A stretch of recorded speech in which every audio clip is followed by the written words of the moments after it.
Rasulullah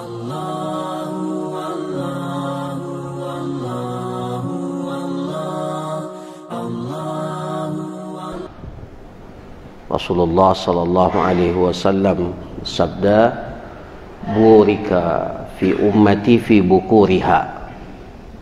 Salah satu tempat atau salah satu waktu di mana keberkahan itu diberikan oleh Allah Subhanahu wa taala adalah fi bukuriha, di awal pagi kita melaksanakan salat subuh, kemudian kita beribadah kepada Allah, maka itulah salah satu di antara usaha kita untuk mengundang keberkahan dari Allah Subhanahu wa taala.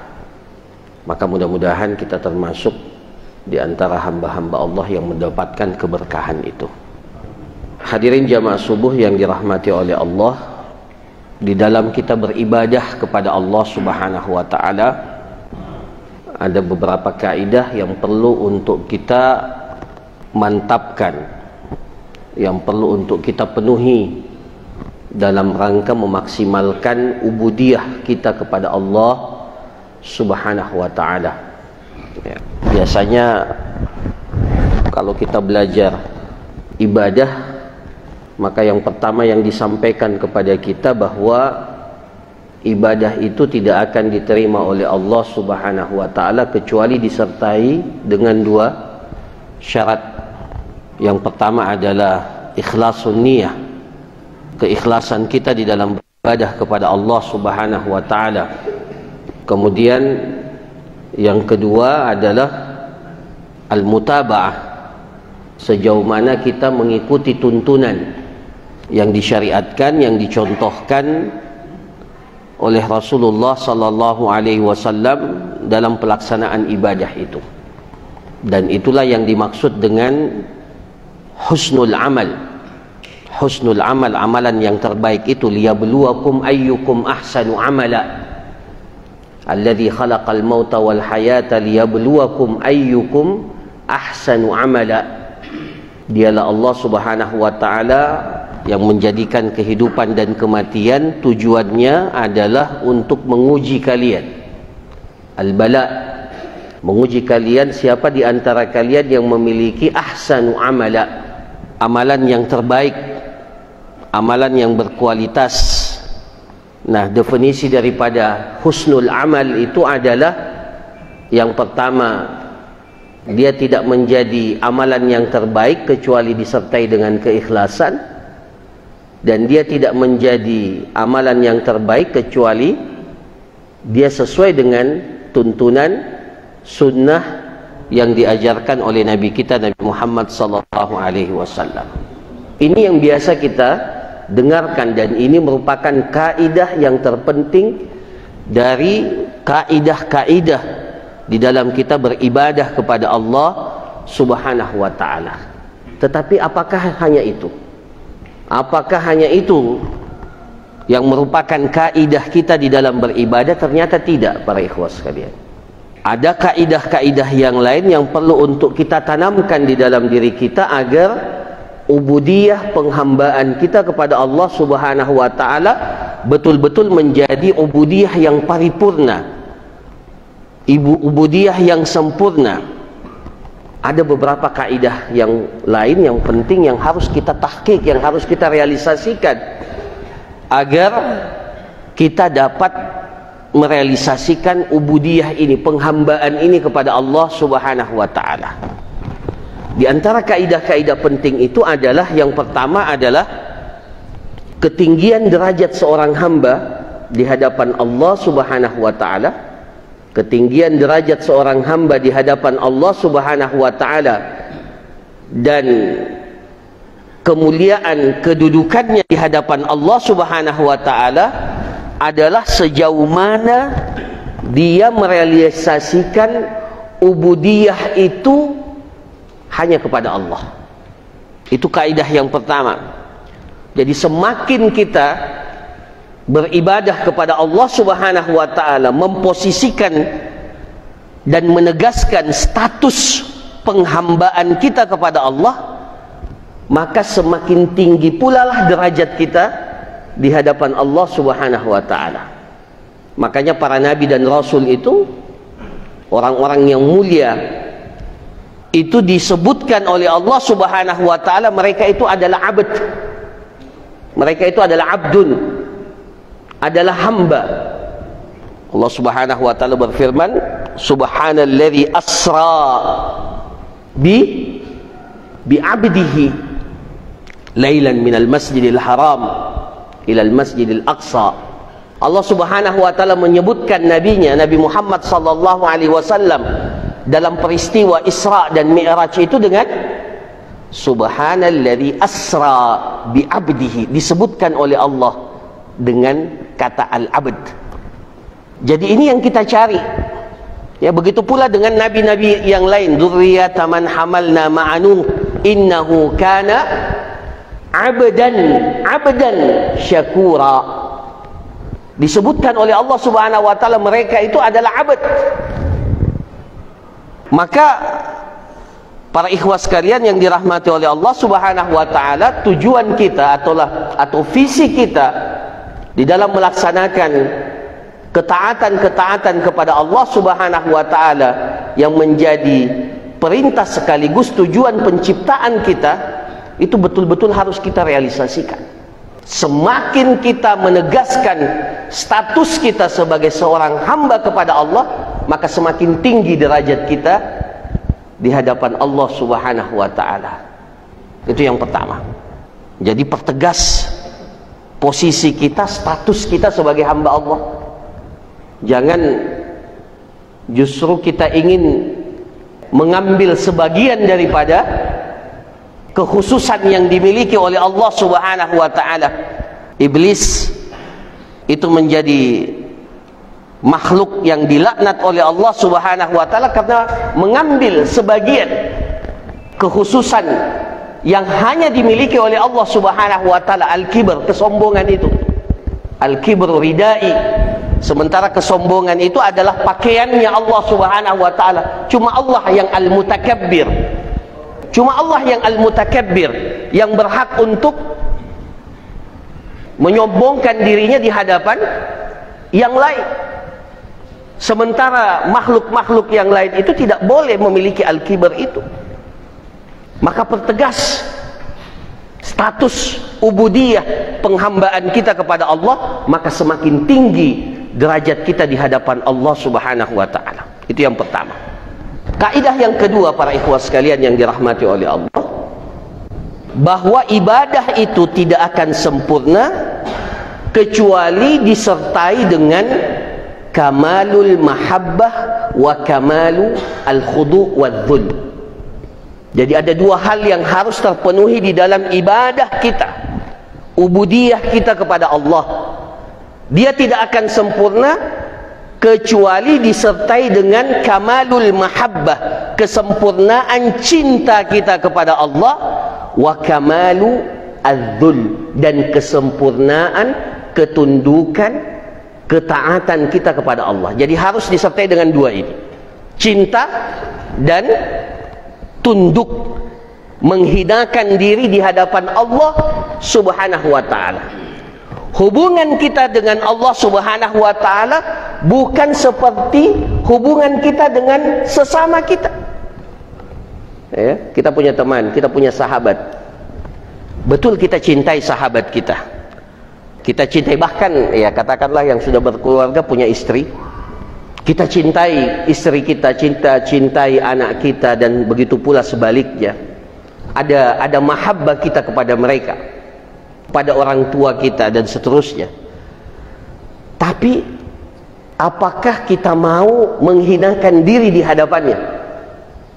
Jadi kita punya sahabat, kita punya orang yang kita cintai, kita taat tapi sebatas ketaatan yang dibenarkan, tapi menghinakan diri, menyempurnakan penghinaan diri di hadapan saudara kita ini, orang yang kita cintai ini, kan tidak seperti itu.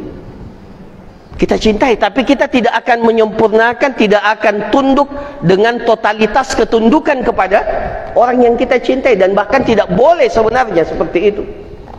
Seorang istri diperintahkan oleh Allah Subhanahu wa taala untuk taat kepada suaminya, Bahkan di dalam hadis dikatakan, kalau seandainya aku perintahkan seseorang itu sujud kepada orang lain, maka aku perintahkan seorang istri itu sujud kepada suaminya. Tapi tidak disertai dengan kesempurnaan penghinaan diri di hadapan suami. Hanya sebatas penghormatan, hanya sebatas ketaatan yang diperintahkan kepada kita. Begitu pula kepada sahabat kita, kita cintai dia, tapi tidak mungkin kita melakukan atau kita menghinakan diri di hadapannya dengan penuh totalitas. Begitu pula sebaliknya, terkadang ada orang yang tunduk kepada orang lain, taat kepada orang lain, tapi tidak disertai rasa cinta. Nah, itu yang pegawai yang kerja punya majikan, kalau depan majikannya dia tunduk, apa yang diperintahkan oleh majikannya dia lakukan. Tapi apakah betul dia cinta kepada majikannya? Belum tentu. Mungkin di belakang majikannya dia jelek-jelekkan majikannya. Tapi hubungan kita dengan Allah Subhanahu wa ta'ala harus disertai dengan dua hal ini. Kamalul mahabbah, kesempurnaan cinta kepada Allah, yang disertai dengan kesempurnaan penghinaan diri kita kepada Allah Subhanahu wa ta'ala. Makanya kalau kita sholat, para jamaah sekalian, ikhwas sekalian yang dirahmati oleh Allah, posisi yang paling baik itu adalah posisi yang paling afdal itu posisi mana? Ketika kita sujud. Karena ketika kita sujud, kita meletakkan dahi kita ini di tempat sujud, itu melambangkan penghinaan diri kita yang totalitas kepada Allah Subhanahu wa ta'ala. Aqrabu ma yakunu al-'abdu li rabbih wa huwa sajid. Sesungguhnya posisi yang paling dekat seorang hamba kepada Rabbnya itu ketika dia sujud. Karena dengan sujud itu dia menegaskan, memposisikan penghinaan dirinya di hadapan Allah Subhanahu wa ta'ala. Maka harus ada dua ini, kamalul mahabbah. Kalau bicara tentang kecintaan, maka tidak ada kecintaan yang lebih tinggi yang dengannya kita dapat merasakan nikmatnya keimanan, kecuali kita merealisasikan kecintaan kita yang paripurna, kecintaan kita yang penuh totalitas hanya kepada Allah Subhanahu wa ta'ala. Nah, ini para ikhwas sekalian. Jadi ini kaidah yang kedua yang harus ada pada ubudiyah, pengibadatan kita kepada Allah, bahwa harus disertai dengan kesempurnaan cinta, kemudian disertai dengan kesempurnaan penghinaan diri kita kepada Allah Subhanahu wa ta'ala. Ibadah itu sebenarnya dari abada ya'budu itu dalam bahasa Arab asalnya dari kata tariqun mu'abbad. Apa itu tariqun mu'abbad? Jalan yang diinjak-injak. Jadi al-abad itu memang menghinakan diri, tidak ada nilainya di hadapan Allah Subhanahu wa ta'ala. Tidak ada nilai kita ini di hadapan Allah Subhanahu wa ta'ala. Menghinakan diri, harus kita menghinakan diri di hadapan Allah Subhanahu wa ta'ala. Maka ubudiyah kita akan sempurna ketika kita merealisasikan dua hal ini, kesempurnaan cinta dan kesempurnaan ketundukan penghinaan diri kita di hadapan Allah Subhanahu wa ta'ala. Dengan itu kita akan sampai pada posisi kaidah yang pertama yang saya sebutkan tadi, al-abd. Rasulullah sallallahu alaihi wasallam itu rela melaksanakan salat sampai kaki beliau memerah, sampai-sampai Aisyah radhiyallahu anha mengatakan, "Untuk apa engkau lakukan ini semua ya Rasulullah? Padahal dosa-dosamu telah diampuni oleh Allah Subhanahu wa ta'ala, baik yang telah lalu begitu pula yang akan datang." Apa jawaban Rasulullah? "Afala akunu abdan syakura." Apakah tidak pantas saya ini memposisikan, menegaskan posisi saya sebagai hamba yang pandai untuk bersyukur kepada Allah Subhanahu wa ta'ala. Abad. Nah, ini kaidah yang kedua. Kaidah yang ketiga, para ikhwas sekalian yang dirahmati oleh Allah, semakin jauh kita dari penghambaan kepada Allah, maka semakin besar pula lah ketundukan kita kepada yang lainnya. Itu ambil kaidah dalam kehidupan. Jadikan dia kaidah kepada dalam kehidupan kita. Semakin jauh kita dari ubudiyah kita kepada Allah, ketergantungan kita kepada Allah, maka pasti ada ketergantungan kita kepada yang lain yang lebih besar.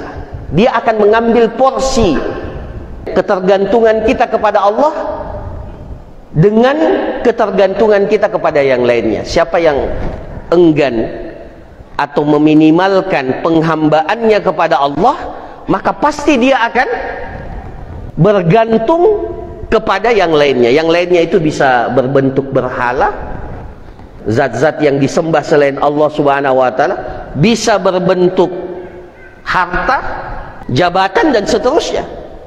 Makanya para ikhwah sekalian, ya, para salaf itu kalau mereka merasakan kenapa saya malas ini dalam beribadah, dia koreksi itu. Jangan sampai kecintaan saya kepada yang lainnya ini lebih besar sehingga mengambil porsi ketergantungan kita kepada Allah Subhanahu wa taala.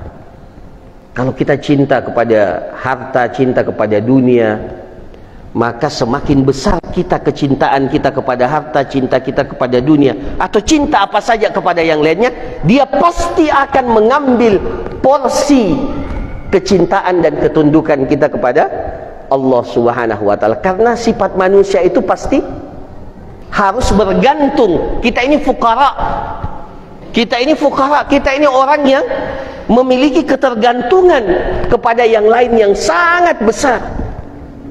Maka ketika ketergantungan kita, porsi ketergantungan kita kepada Allah berkurang, pasti porsi itu diambil oleh yang lainnya. Karena tidak mungkin orang itu tidak memiliki ketergantungan. Tidak mungkin. Ada orang-orang ateis, mengaku ateis, tapi sebenarnya mereka bergantung tidak kepada yang lainnya. Percaya tidak kepada suatu zat? Pasti percaya, tidak mungkin. Orang-orang musyrik saja, ya, orang-orang musyrik yang memperserikatkan Allah Subhanahu wa taala itu terkadang ketergantungannya mereka kepada Allah itu paripurna, sempurna. Meskipun setelah itu dia syirik lagi, dia beralih lagi. Dan Allah Subhanahu wa taala, idza rakibu fil fulki, kalau mereka berada di tengah laut dipermainkan oleh ombak. Ini padahal mereka orang musyrik itu. Mereka apa? Da'allah. Mereka minta kepada Allah. Mereka minta kepada Allah. Wa idza najjahum ilal bar, tapi kalau sudah selamat, ya, sudah sampai ke daratan, mereka musyrik lagi. Mereka bergantung lagi kepada yang lain. Intinya bahwa tidak mungkin kita tidak memiliki ketergantungan. Pernah Ustadz, siapa yang cerita? Ustadz Harman kalau tidak salah cerita.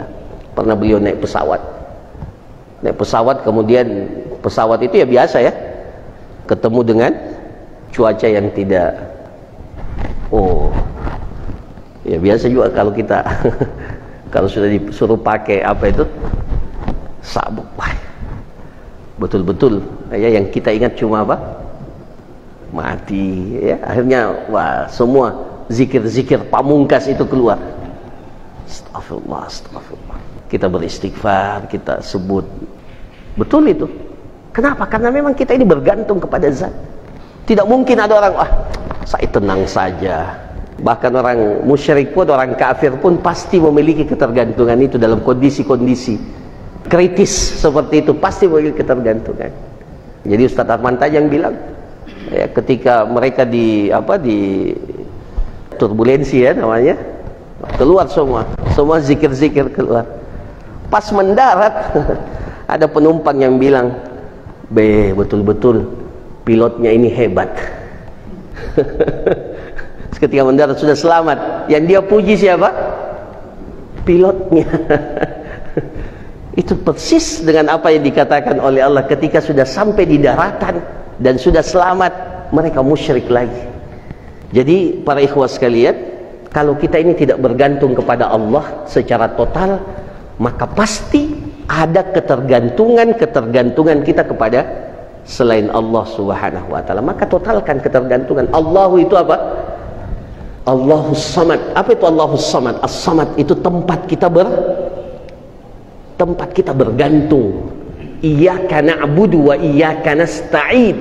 Iyyaka na'budu wa iyyaka nasta'in. Sebagian salaf kalau jatuh sesuatu dari dirinya, dia minta dulu permohonan kepada Allah, ya Allah, aku bermohon kepadamu, berikan aku bantuan untuk memungut sesuatu itu. Karena tidak ada yang kita bisa lakukan kecuali dengan i'anah, dengan pertolongan Allah Subhanahu wa ta'ala. Nah, ini kaidah yang ketiga yang harus ada dalam ubudiyah kita, penghambaan kita, peribadatan kita kepada Allah Subhanahu wa ta'ala. Kemudian yang keempat, para ikhwah sekalian yang dirahmati oleh Allah Subhanahu wa ta'ala, ibadah qalbiyah, ibadah yang terkait dengan hati. Ibadah yang terkait dengan hati itu lebih afdal daripada ibadah yang terkait dengan fisik kita. Bagaimana penjelasannya itu, Ustaz? Ibadah yang terkait dengan hati seperti yang kita sebutkan tadi, al-mahabbah, seperti ar-raja, pengharapan kita kepada Allah, tawakal kita kepada Allah Subhanahu wa ta'ala, itu semuanya adalah ibadatun qalbiyah, ibadah hati kita. Ibadah-ibadah yang dilakukan oleh fisik kita ini, itu tidak akan diterima oleh Allah Subhanahu wa ta'ala kecuali disertai dengan kesempurnaan ibadah qalbiyah kita. Maka seorang muslim itu tidak hanya memperhatikan ibadah jasadiyah saja, atau ibadah-ibadah yang dilakukan oleh anggota badan kita, tapi dia juga harus memperhatikan, bahkan lebih memperhatikan kesempurnaan ibadah qalbiyahnya, ibadah hatinya. Ala wa inna fil jasadi mudghah idza saluhat saluhal jasadu kullu. Jadi fisik kita ini akan bergantung kepada ibadah qalbiyah kita kepada Allah Subhanahu wa ta'ala. Maka katakanlah salat itu, para jamaah sekalian, ibadah yang masuk dalam kategori ibadah asasiyah yang tidak boleh kita tinggalkan dalam keadaan apapun. Meskipun kita dalam kondisi yang kritis, kondisi selama kita ini masih waras, ya, masih sadar, ya, masih sadar, belum dikatakan hilang akal, hilang ingatan, belum dikatakan gila, maka sholat itu menjadi wajib. Kalau dia tidak bisa berdiri, bisa sholat dalam keadaan duduk. Kalau tidak bisa dalam keadaan duduk, bisa dalam keadaan berbaring. Gerakan-gerakannya disesuaikan. Bahkan kalau sama sekali dia tidak bisa dengan gerakan, bisa dengan isyarat. Kalau tidak bisa dengan isyarat, ada orang yang tidak bisa dengan isyarat tapi masih sadar, maka dia sholat dengan apa? Dengan hatinya. Maka itu menunjukkan bahwa ibadah qalbiyah itu jauh lebih penting, memiliki posisi yang sangat strategis dibandingkan dengan ibadah jasadiyah. Maka tidak ada masalah para ikhwah sekalian, kita ini belajar tentang tata cara sholat sesuai dengan tuntunan Nabi. Harus belajar itu. Kita harus pastikan posisi rukuk kita, posisi sujud kita, bagaimana kita meletakkan tangan di atas, itu harus kita pelajari semua. Tapi tidak boleh kita melupakan ada yang lebih penting dari itu semua. Bagaimana kita ta'abbud, ibadah qalbiyah kita itu betul-betul sempurna kepada Allah Subhanahu wa ta'ala. Karena sebagian orang ada yang lebih memperhatikan tentang sah dan tidaknya dari sisi pelaksanaan ibadah itu secara fisik. Itu betul, itu bagus dan perlu untuk kita realisasikan. Tapi tidak boleh gara-gara itu sehingga kita lupa yang namanya posisi daripada ibadah qalbiyah ini. Itu jauh lebih penting. kita ikutkan hati kita ini sesuai dengan tuntunan, sebagaimana fisik kita, jasad kita, ibadah-ibadah yang kita lakukan secara fisik harus kita lakukan sesuai dengan tuntunan, karena ibadah itu tidak akan diterima oleh Allah Subhanahu wa taala kecuali ketika kita melaksanakan sesuai dengan tuntunan. Tapi ingat, tuntunannya yang mana? Tuntunan itu ada yang terkait dengan fisik dan ada tuntunan yang terkait dengan hati kita, qalb kita. Apalagi hati kita ini, innama ju'ilal summiyal qalbu litaqallubihi. Hati itu dikatakan hati karena memang dia ini selalu berbolak-balik, maka perlu kita istiqomahkan hati kita. Allahumma ya muqallibal qulub tsabbit qalbi ala dinik. Ibadah qalbiyah, rasa tunduk, rasa takut kita kepada Allah, ketergantungan kita kepada Allah, tawakal kita kepada Allah, mahabbah kita, raja kita, khauf kita, rasa takut kita kepada Allah perlu untuk kita sempurnakan agar ibadah yang kita lakukan secara fisik itu menjadi sempurna. Nah, ini kaidah yang kemudian para ikhwah sekalian, yang terakhir di antara kaidah di dalam beribadah kepada Allah Subhanahu wa taala, ternyata dalam beribadah kepada Allah ada dua ibadah yang sifatnya asasiyah, sifatnya dasar, tidak boleh tidak. Saya sudah jelaskan sebagiannya tadi. Apa itu? Asy-syahadah, syahadat, dan salat. Itu pun salat dalam tata cara pelaksanaannya itu disesuaikan dengan kondisi. Adapun ibadah-ibadah yang lainnya, ibadah-ibadah yang lainnya itu sifatnya kondisional. Yang asasi itu cuma sholat, ya, yang ibadah-ibadah yang kita lakukan secara fisik cuma sholat. Tidak akan ditanya oleh Allah Subhanahu wa taala kepada orang yang tidak memiliki harta, kenapa engkau tidak berzakat? Tidak ditanya oleh Allah. Tidak akan ditanya oleh Allah orang yang tidak mampu pergi haji, kenapa tidak pergi haji? Tidak akan ditanya oleh Allah. Allah Maha tahu bahwa hambanya ini memang tidak sanggup berhaji. Hambanya ini tidak mampu untuk bayar zakat. Hambanya ini tidak mampu bahkan puasa. Puasa itu kondisional atau tidak? Ada tidak orang yang boleh tidak berpuasa? Ada. Kalau orang sudah tua renta, sudah tidak lagi mampu berpuasa, dia cuma bayar fidyah saja. Sifatnya kondisional. Dia cuma bayar fidyah saja, selesai. Yang permanen itu adalah salat. Ini terkait dengan ibadah-ibadah yang sifatnya jasadiyah, ibadah-ibadah fisik.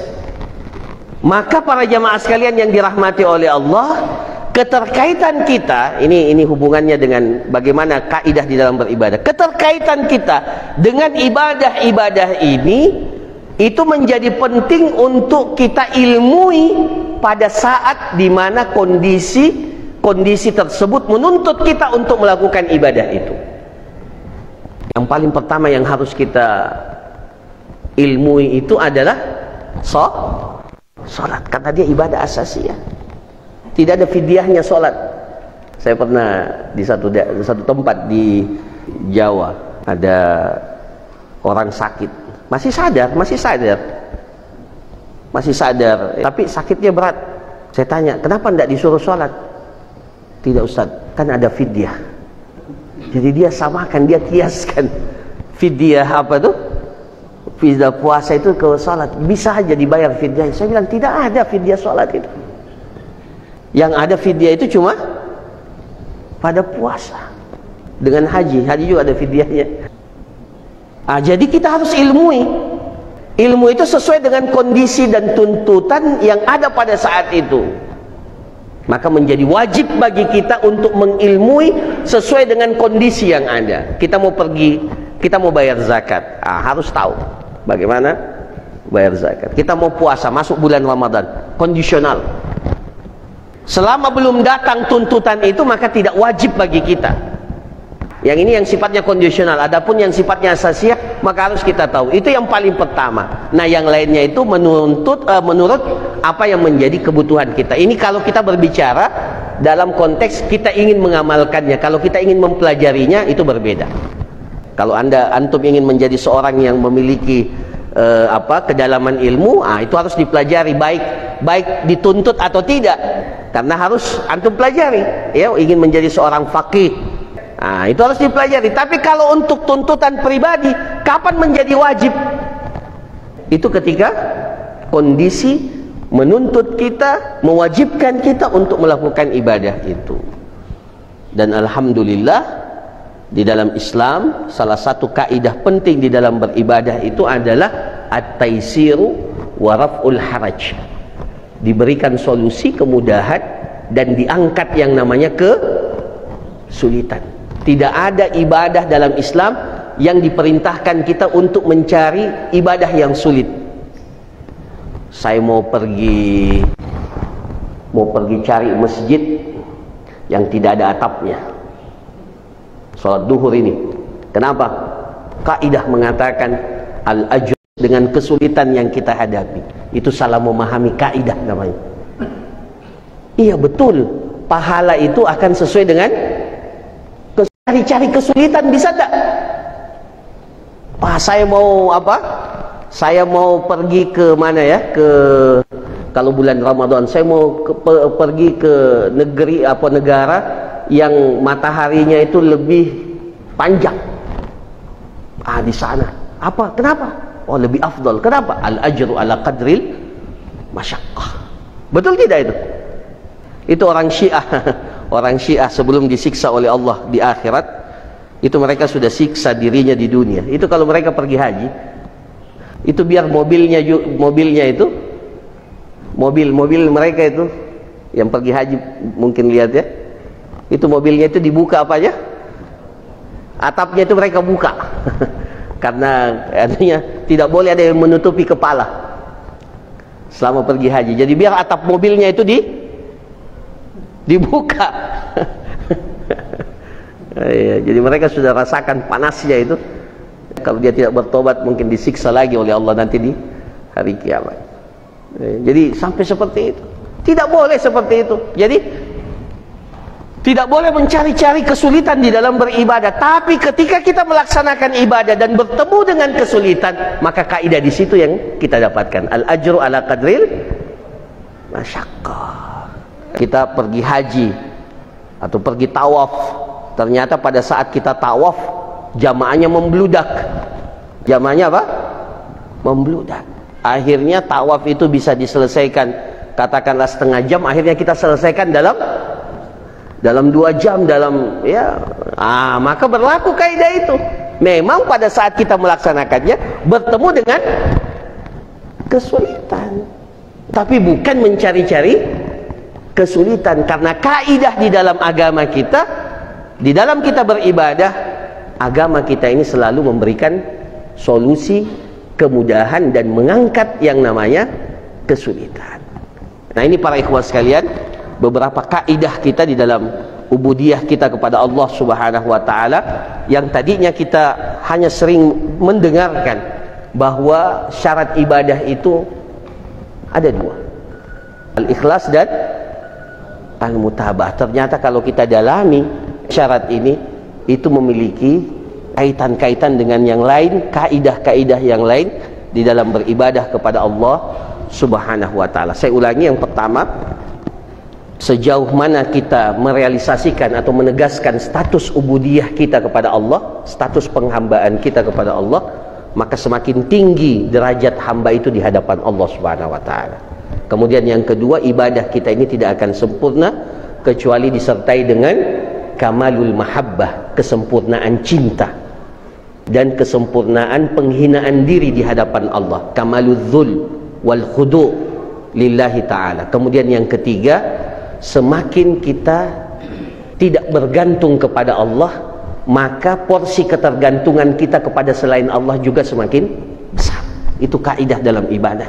Jadi hati-hati para ikhwan sekalian, kalau kita lemah ya, malas-malas ibadah, malas baca Quran, tidak sempat menyisakan waktu untuk sholat witir ya, tidak ada ibadah-ibadah sunnah dalam kehidupan kita, maka perlu kita cek, jangan sampai kita memiliki ketergantungan kepada selain Allah. Porsi ketergantungan kita kepada yang lainnya itu semakin besar, akhirnya dia mengambil porsi ketergantungan kita kepada Allah Subhanahu wa taala. Kita tidak lagi merasakan nikmatnya ibadah. Kenapa? Kenapa kita tidak lagi merasakan nikmatnya ibadah? Karena ketergantungan kita kepada selain Allah juga semakin besar. Kemudian yang keempat, ibadah qalbiyah itu memiliki nilai yang strategis, kedudukan yang lebih mulia dibandingkan dengan ibadah yang terkait dengan fisik kita. Kemudian yang terakhir, ibadah-ibadah itu terbagi dua, ada yang sifatnya asasi, ada yang sifatnya kondisional. Maka tuntutan kita untuk mengilmui ibadah itu sesuai dengan tuntutan dan kondisi yang menuntut kita ketika kita ingin melakukan ibadah itu. Dan pada intinya ibadah itu selalu dibangun dalam konsep at-taisir, diberikan kemudahan dan mengangkat yang namanya kesulitan. Saya kira demikian para jamaah sekalian, apa yang dapat disampaikan pada kesempatan subuh hari ini. Lakum jazakumullah khairan ya, telah memfasilitasi pertemuan kita pada hari ini. Mudah-mudahan berberkah dan diberikan manfaat oleh Allah Subhanahu wa taala. Kita tutup subhanakallahumma rabbana wa bihamdik nasyhadu an la ilaha illa anta nastaghfiruka wa atubu ilaik. Wa sallallahu ala nabiyyina Muhammad wa ala alihi wa sahbihi ajma'in. Wa akhiru da'wana alhamdulillahi rabbil alamin. Assalamualaikum warahmatullahi wabarakatuh.